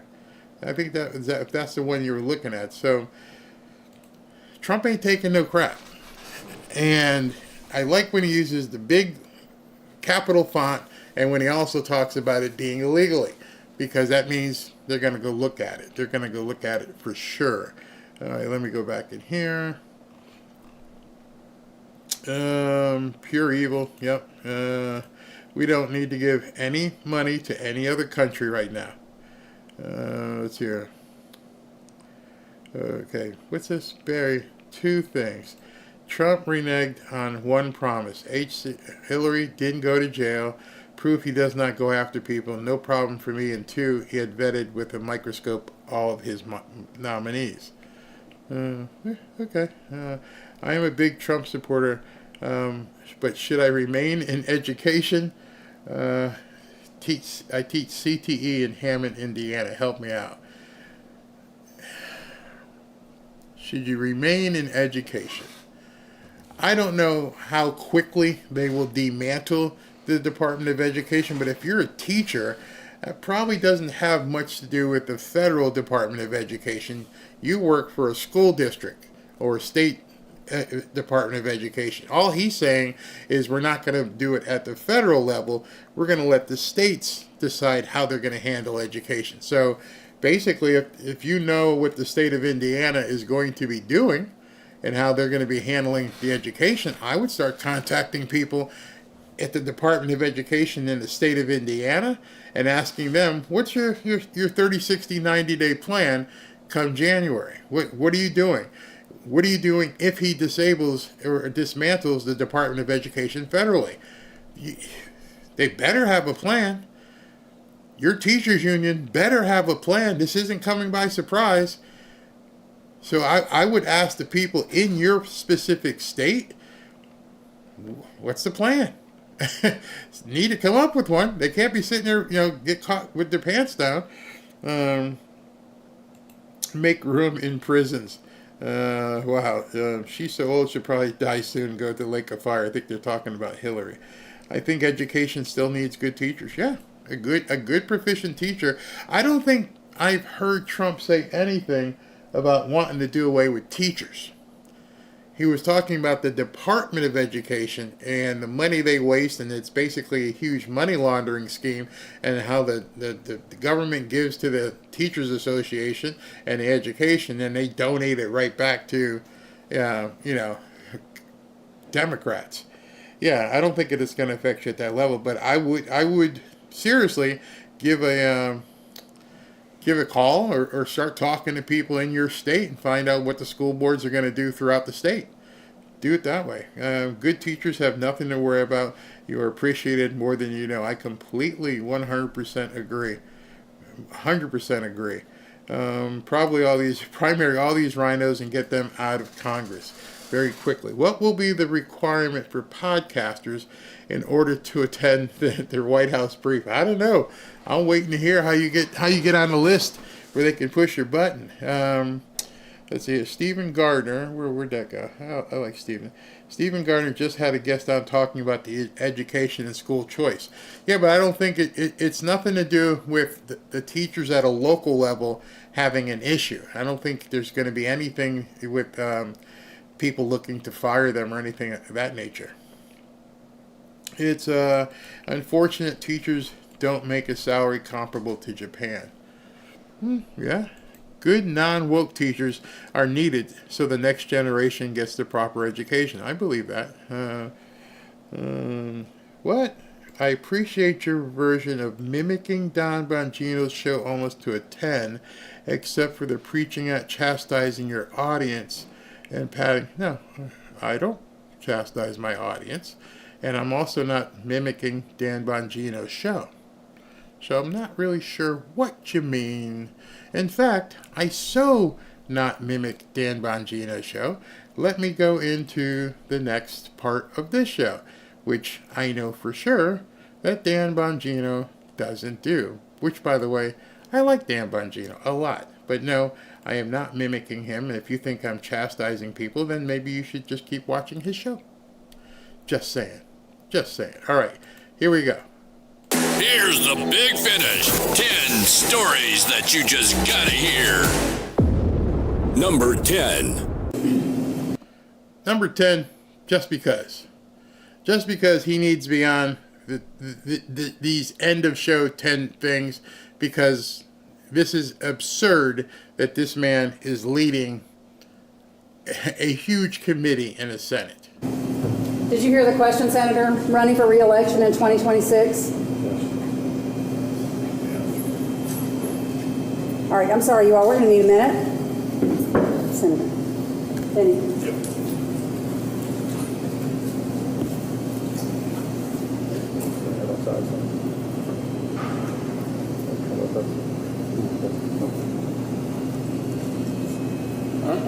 Okay. Somebody else have a question? Please speak up. Okay, can I speak up? What in the hell is this guy still doing in Congress? Can you answer that? And by the way, are you the one who's voting and running on his behalf? Because we all know at this point, Mitch McConnell is not making any decisions. Number 9. And just one last point. Jack Smith, remember when the classified documents target letter, when Trump announced that, there was a lot of commentary. Is Jack Smith making a mistake here? Is he leaving this all to Donald Trump? And then they released the indictment and we all said, wow. Wow. We read it. We saw the documentation. We saw the level of detail. Jack Smith going to Subway today is a message to Donald Trump. Mm-hmm. Donald Trump tries to intimidate people. He tries to bully people. He tries to scare you away. That was Jack Smith with no words and a simple $5 sub in his hand saying, I'm here. I'm not going. I'm here. I'm not going anywhere. I'm coming after you. I'm going to beat you. How'd that work out? How'd that work out for CNN? Yeah, the imagery was intentional and spoke volumes. It really is. Number 8. American companies and lawmakers already rolling back DEI initiatives in response to Trump's election victory. Did DEI die on November 5th? I think it certainly did, and you're already seeing some of the consequences of this in the private sector, where several companies are sort of rolling out these plans to roll back their own DEI initiatives that they've set in place. You have to wonder what the government did, said, or gave so many of these companies to make them go forward with the whole DEI stuff. What kind of bonuses, what kind of grants, what kind of perks did they get to go along with it? Because now that he's no longer going to be in office, we're seeing very quickly they're dumping all this DEI stuff over the past few years. But of course, I think it's going to be much more difficult to tackle DEI at the root than these companies and even some Republicans may expect. And that's because this is a big money-making racket, Todd. One Harvard professor estimates that U.S. companies spend about $8 billion per year on diversity trainings alone.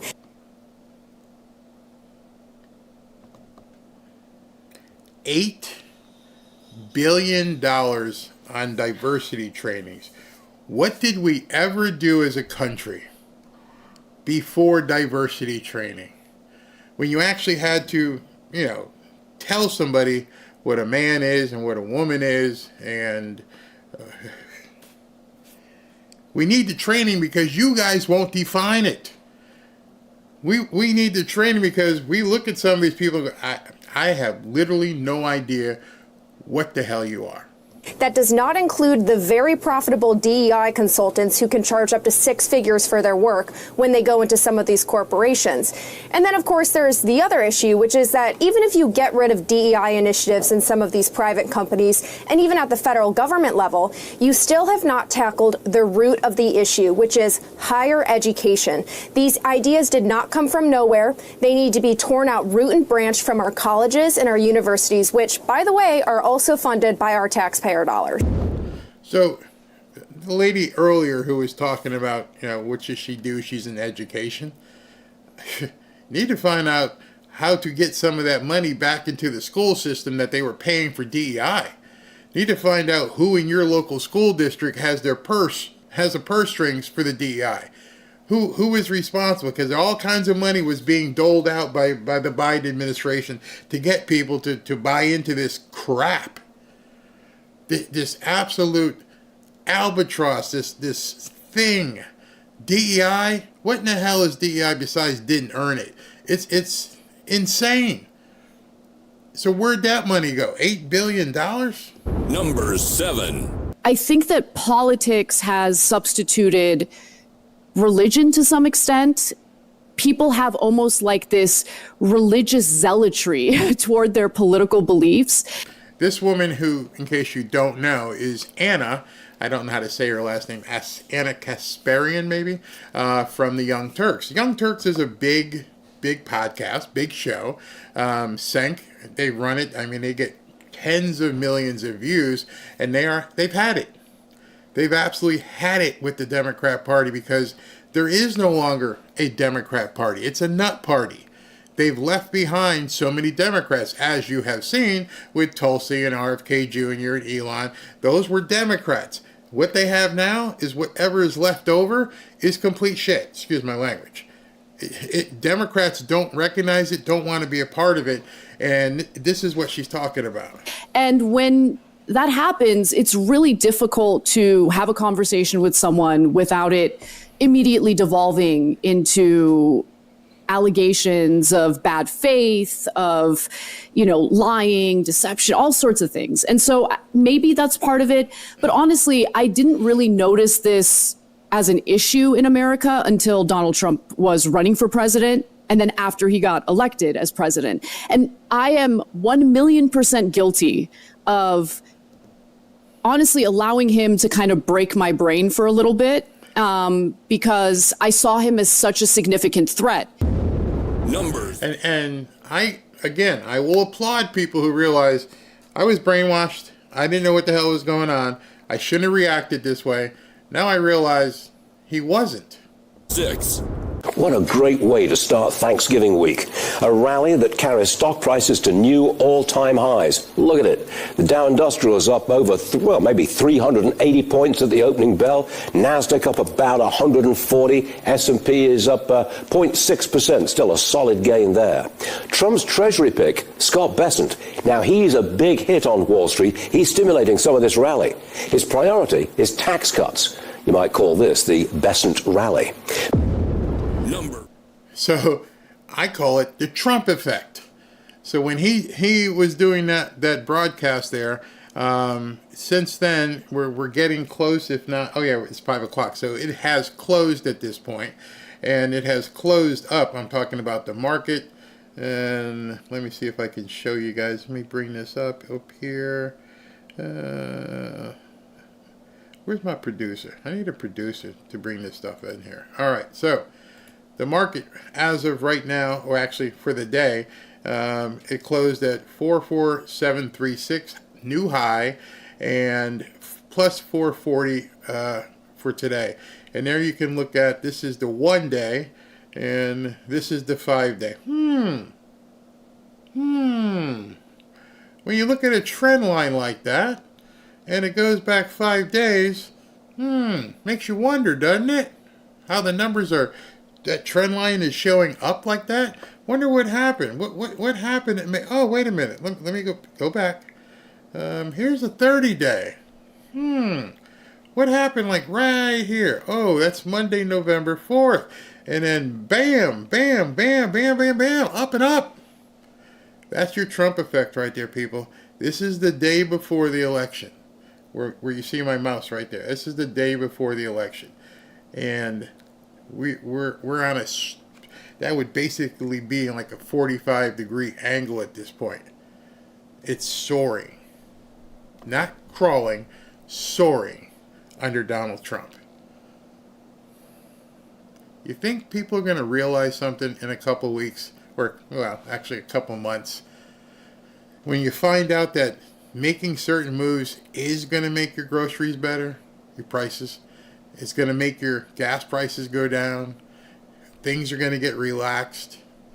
The comparison that people will have, they'll be like, well, if this could happen, why wasn't it happening? And that's why I've been saying, I don't know what the Democrats are going to do. When people can see those kind of returns, when they can see Bitcoin going up to nearly 100,000, which I did a Bitcoin interview today, so all you guys will stay tuned for that. But it's undeniable. You can look at it. Well, hey, as soon as Trump took over, my gas prices went down. And my grocery prices went down. and the stock market's going up, and Bitcoin's going up, and interest rates, and this, and this, and that. Well, why didn't they do it? Because they didn't want to do it. They wanted to keep you dependent on the government. 5. This administration's turned this world upside down. So now I'm being attacked, right? I got death threats. My family's not even living in my home right now. So all of a sudden, the guys who want to enforce the law are the bad guys. The guys who break the law are the victims. And for those mayors and those governors who say they're going to stop ICE from doing their job, stop me from doing this job, listen to the Lake and Riley tape. Listen to the 17 minutes of this girl suffering, fighting for her life, fighting for her breath. This little girl didn't want to die. She fought like hell. And listen to that tape. That happens every day across this country. I would not want to be some of these soy boy mayors and governors going up against this guy. I wouldn't want you to be in his way when he comes knocking. Because I don't think this guy is going to suffer any fools. I don't think he, for an instant, is going to let you stop him, because once he's given his orders and Trump says, go do what you got to do, that's all he's going to tell him. I mean, think about it. You let the dog loose, you've trained the dog what to do. Do what you got to do. Not that I've ever done that kind of stuff, but you understand what I'm saying. You're out there bear hunting, you're doing your different things. You're not tapping the dog and say, no, you should chase it this way. Oh, don't chase that bear. That have at it. I wouldn't want to be in this man's way. The hands of an illegal alien. And finally, I'll say this. President Trump has made it clear. We're going to prioritize public safety threats and national security threats right out of the gate because they pose the most danger to this country. What governor or mayor doesn't want public safety threats and national security threats out of their neighborhoods, out of their communities? That's your number one responsibility. So you can hate Trump all you want, but you got to love your community more than you hate President Trump. Number 4. Oh, look, I don't want to speak for the Senate's calendar, but there's no reason all this should not be done by the end of February, early March. The president... He's talking about getting everybody confirmed, which I still don't. I watched Mark Levin on Saturday. I don't know if you guys have seen it. Maybe I should clip it. But Mark Levin, just like a number of us, have been thinking about these recess appointments. And nobody wants to talk about that. It's like they think they took it off the table, like Trump can't do it. That he's going to let everything he's worked for be beholden to Mitch McConnell, Lisa Murkowski, and Susan Collins. I don't think the guy we voted for went in there thinking, yeah, you know what, I might be able to do something if I get these 3 RINOs to do something. But if I don't, then we can't do anything. I'm pretty sure that's not what he was thinking. All of this posturing about recess appointments is complete BS. And if you hadn't seen Mark Levine's post about it, or his show last night, or Saturday night, and he talks about the hundreds and hundreds and hundreds of recess appointments that some of these presidents have done. And they're going to stand in Trump's way? As a political mandate, he overwhelmingly won this election. He swept the battleground states. He shifted every state in the country, except for Washington, more to the right.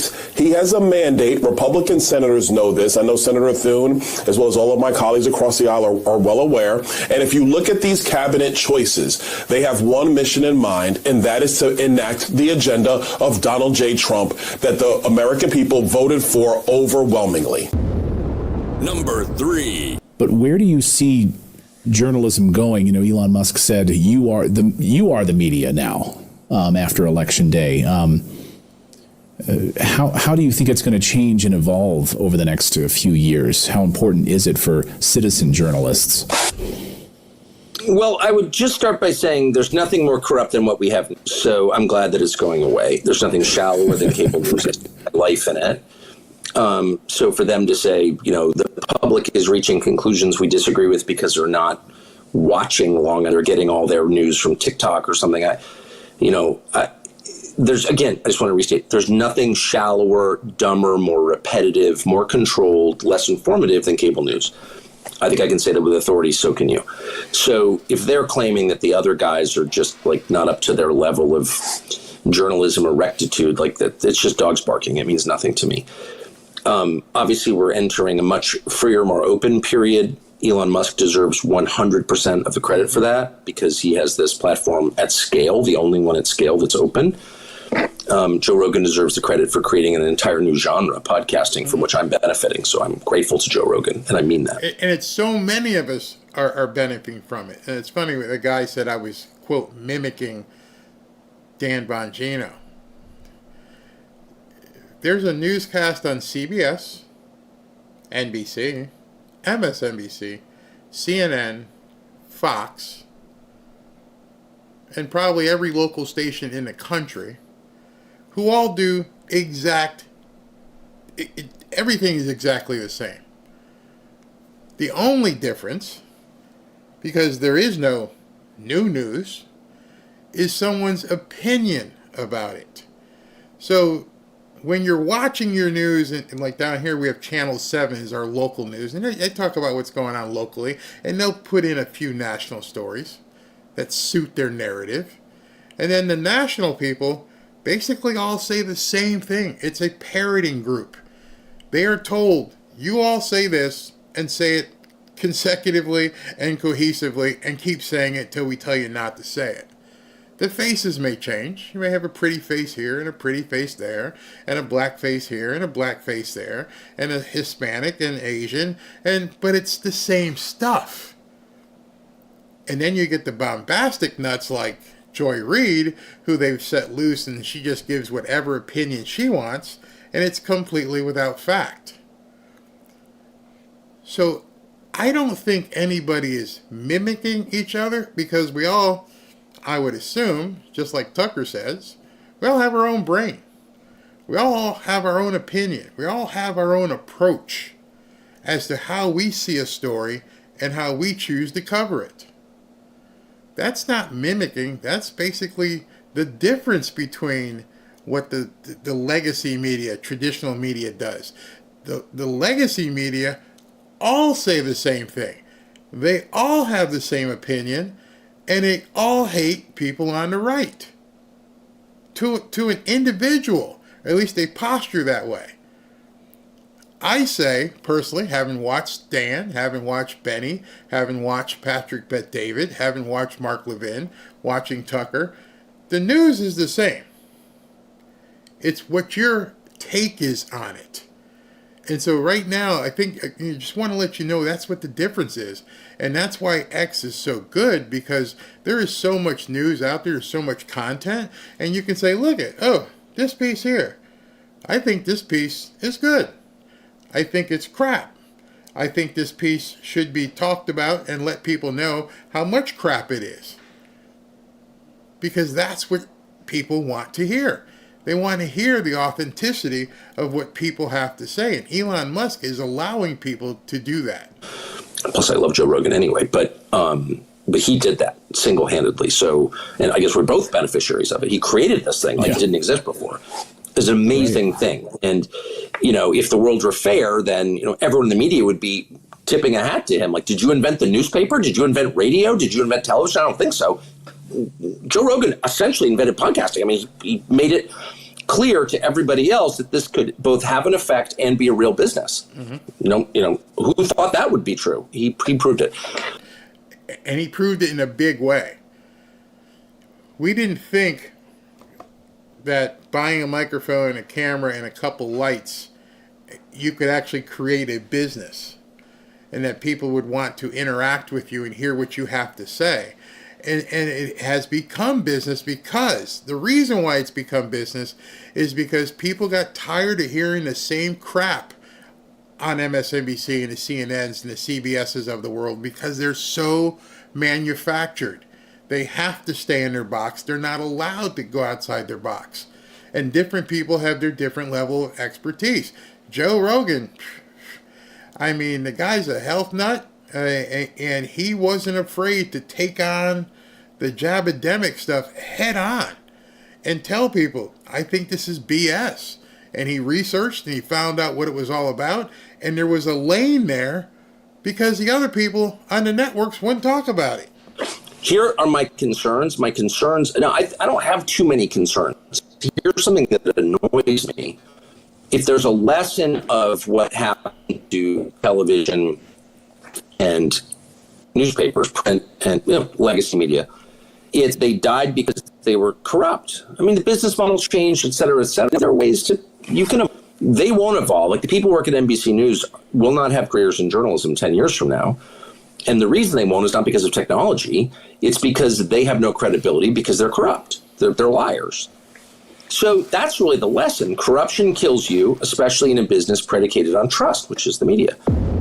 Number 2. The degree to which various government agencies effectively had full access to everything that was going on Twitter. Now this is one of the reasons why the government has such a problem with this guy and what he's done. Is I don't know how they let this happen and have their pants down, but the government was inside of Twitter working with it to suppress people, telling people who they could suppress, and then he's got the keys to the kingdom at this point. Blew my mind. I was not aware of that. Would that include people's DMs? Yes, because the DMs are not encrypted. So one of the things that we're about to release is the ability to encrypt your DM. So if you are in a conversation you think is sensitive, you can just toggle encryption on, and then no one at Twitter can see what you're talking about. They could put a gun to my head and I couldn't tell.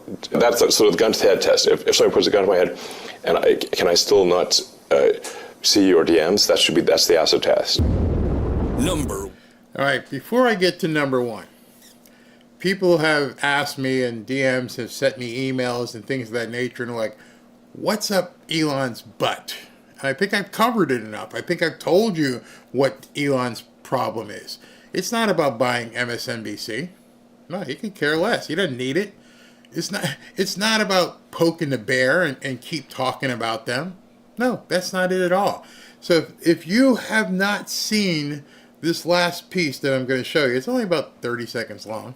Yeah, actually, it's a minute long. Listen to this in its entirety. Tell your friends, tell people you work with who say, why is Elon going after the media? The man told everybody a long time ago, I'm coming for you. And the problem that a lot of people don't know, and I've said it here many times, is the guy can have anything he wants in the world. Anything. Worth $350 billion.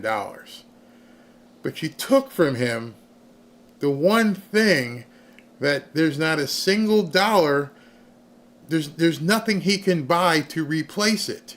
And so what you turned him into was someone who is driven with anger, rage, and pain. So many of you have probably seen this last cut, but if you haven't, this is going to explain to you why he's looking to destroy the media as we know it today. 1. So I was tricked into doing this, and it wasn't explained to me that puberty blockers are actually just sterilization drugs.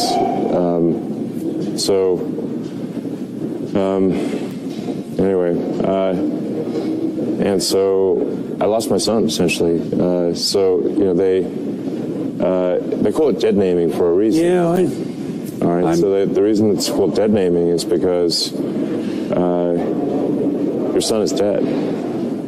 So my son Xavier is dead, killed by the woke mind virus. I'm sorry to hear that. Yeah. I can't imagine what that would be like. Yeah. So. Yeah, and there's lots of people in that situation now. Right. It's not pretty, and lots of demolished kids. Yes. Yeah, well, that's a good reason to be the final straw. All right, so let's. So I vowed to destroy the woke mind virus after that. So you have a man in that interview clip with Jordan Peterson, and he wasn't even listening at the end. He just kind of looked away, kind of checked out and go. He didn't even know what the next question was going to be, but he knew where he wanted to go. And he turned from looking away, and he looked right at him. He goes, I vowed to destroy the woke mind virus. There is nothing. You know how we always say no one can stop what is coming? And we talked about that with Trump. Even Trump is like, do what you got to do, bro. No one can stop him with what he wants to do. He doesn't care. You took the thing away from him that he cannot replace with any billions of dollars that he could possibly have. You lied to him. You lied to his family. You lied to his young son. You did all this. Had his son, I don't know if he's gone through the full transformer process or not, but you took his son from him. And so there's nothing you can do. There's not even at this point an apology they could make. I bet you if this man drives the price of MSNBC low enough, he would spend the money just to walk in the office and look at everybody in there and say, get the F out. I want you to hear it coming from me.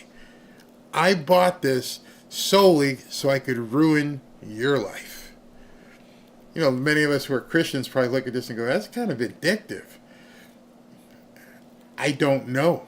I could never put myself in that position. I could never put myself in a position where, what would I feel like if all the stuff that you spewed and everything that you said and all the different relationships you had with school boards and everything else to basically try and eradicate kids from their family. And you did it to the one guy that nobody can control. Nobody. So this guy who is standing up today and screaming about the media, and Elon sits up there and says that, now you're the media right now. Elon is doing everything he possibly can to facilitate us being the army that's going to take you guys out. He's not even trying to do it himself anymore. I'm going to buy X. I'm going to make it open source. I'm going to make it open platform. I'm going to make it free speech. And then I'm going to invite everybody who's had a grievance to come here and speak. And I'm going to go after YouTube because we're going to do video. We're going to do monetization. And I'm going to go after TV. And right now, you can't stop him. So you can cry in front of a meeting all you want. You could run to another, Blue Sky, and you can depart and keep announcing that, I'm leaving Twitter. He doesn't care. Again, the man is worth $350 billion. He spent $44 billion on Twitter. So a little over, about 15% of what he's worth, he spent on Twitter. Think about that. Do the math in your head in terms of what you got in the bank and what 15% would mean. And it's not really that big of a deal to basically get vengeance. And I know some of you guys are going to say, well, vengeance is mine, says the Lord. But I've never been in that position where somebody took my kid from me and basically did what they did. And so they don't realize they're fighting a battle on a whole different level.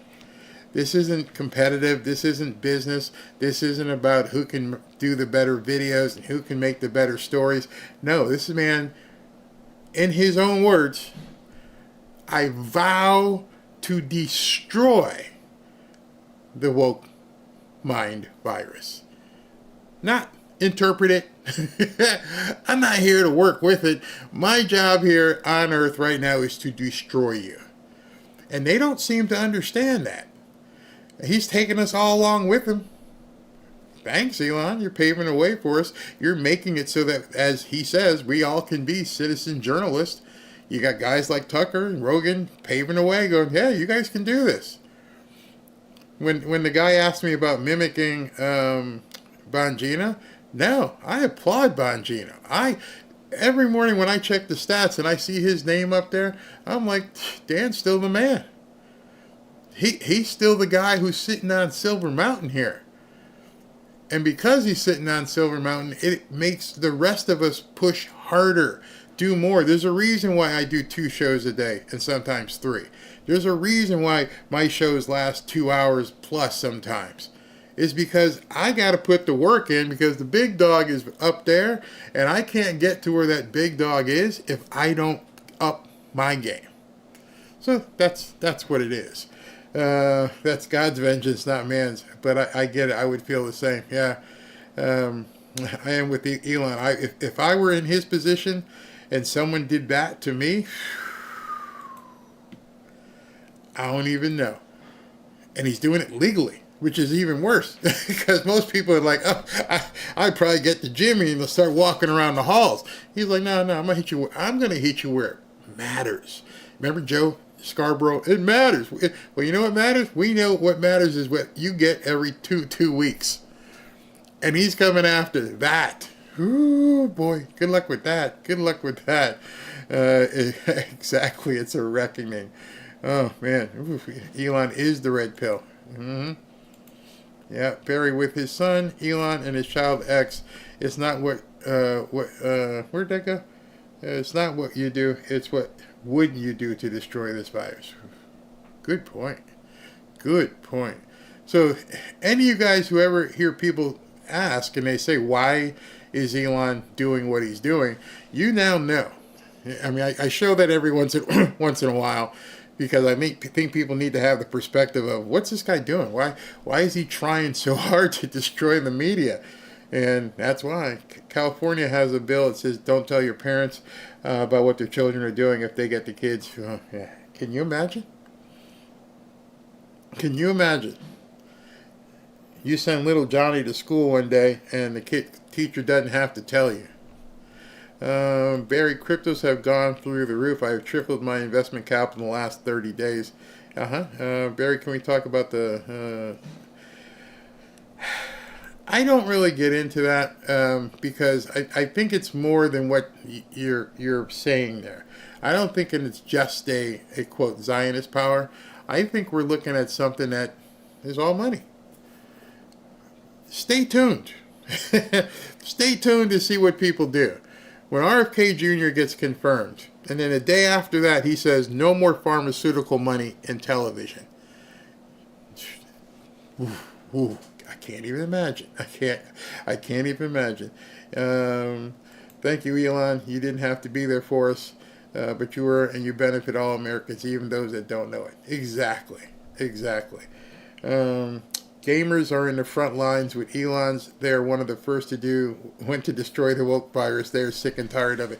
Here's a gamer guy. I've just been watching him just to see what he does because the guy has gazillion followers and he travels around the world. He's a gamer. I don't know if you guys have ever watched him. His name is Speed.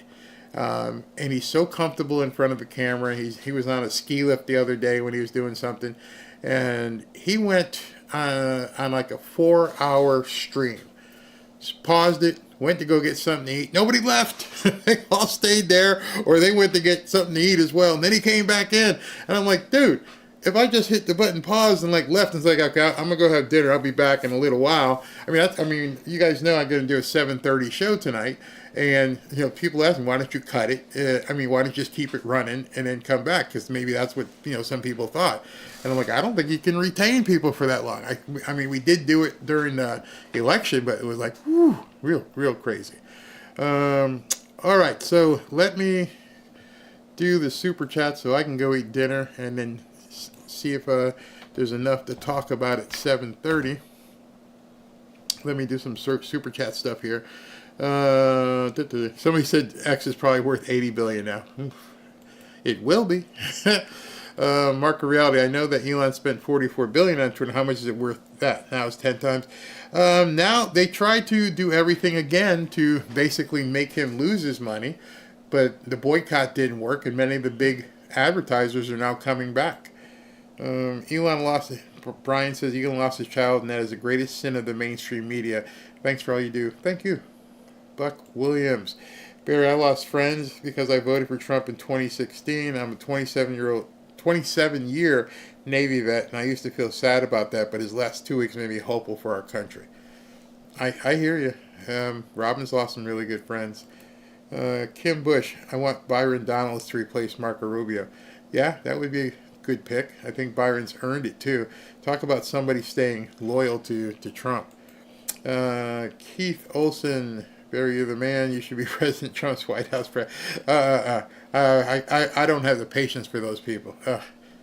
Elena, a.k.a. Neely. Much love to Barry, Robert, Ashley, and all fabulous mods. We appreciate you all. Thank you. Joanne Silver, win on your own recognizance, not someone else's demise. Looking forward to the news being truth be told, freeing Americans of brainwash. Very well said. Just another knucklehead. Let's crowdfund buying MSNBC. I don't think he needs the cash. B. Mark, when do Hunter Biden start his? Yeah, that's a good point. Watch, Joe kept saying he wasn't going to pardon him. Watch what happens. Dolphins making a run, Barry. You got to believe. Come on, Frank. Come on. Making a run where? Don't set yourself up for that again. Knucklehead, thanks for info. Not quite exciting as Friday night, but still good. I had not realized that Trump filled all cabinet positions. Yep. Well, I guess they don't consider... DOJ, so the director of FBI is below that. Nancy, we should invest in coal. A lot of Christmas stockings are going to be full of it. Alex Figueroa, thank you. I heard the question on why Trump is putting his cabinet picks now. I believe is because he wants them confirmed as soon as there's a new Senate sworn in on January 3rd. Makes sense. Hey, Joy Kirkland, I would say the better question would be if everything they did to Trump happened to you, how would you react and handle it? I would want payback. I'm agree with that. Ronald Zimmerman, thank you. And this is from Nomad Dan. We haven't won the ring. We just started the preseason. Now we're going to see who the players are. We have a long way to go before we claim victory. Yep, you're right. We won the wild card division. Now we get to play for the championship. Raven Kirkendall, need your email address for t-shirt hoodie idea. One of the mods can probably get that to you.